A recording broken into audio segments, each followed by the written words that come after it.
May this year bring some good, positive change for our lives moving forward. What are some of your favorite simple activities to do on site and virtually?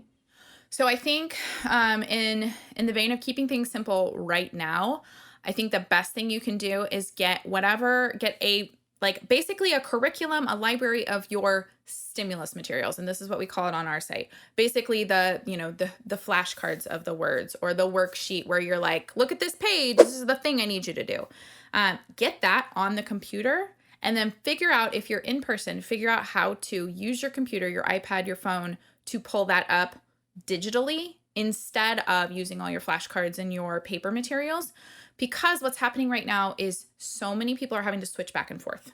We're having to switch from in-person to teletherapy to distance learning and back again. And sometimes it's for the whole school. Sometimes it's one class. Sometimes it's just one kid that got, exposed. So now he's in quarantine, but he could still learn.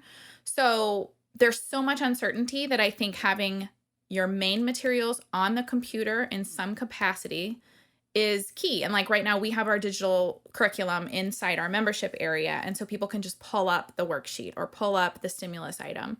But then having just like a bucket, and this is not necessarily a literal bucket, but a bucket of activities that you can do either place.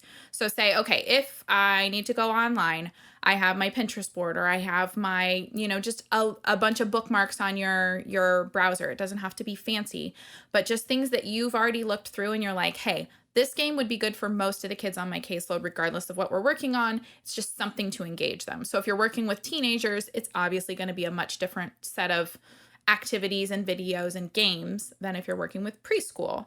But so you just have a collection of links. Same like in your office, you probably have a shelf of games and toys. And that's just where you pull from when you need something simple to do.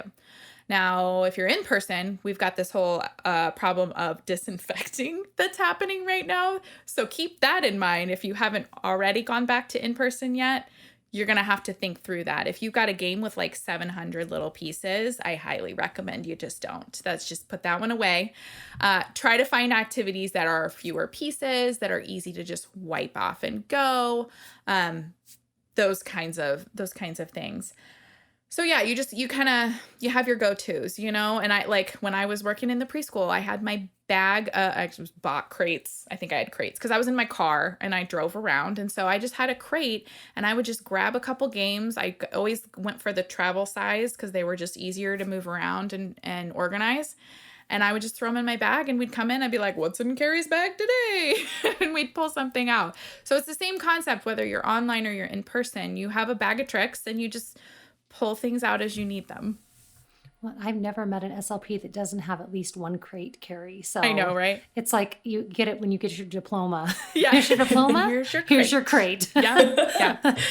Well, and I agree with you so much that I'm thinking if I was working on site right now, not knowing how long that's going to be, whatever you can have on your computer is going to be your best friend right now. Because if you're on site, you can use it. If you need to go home, if you go home on Friday and they say, don't come back Monday. Yep. Yeah. So it needs to be on a cloud-based storage system. It needs to be in Dropbox or in Evernote or one of those things that's on the cloud where you could access it from any computer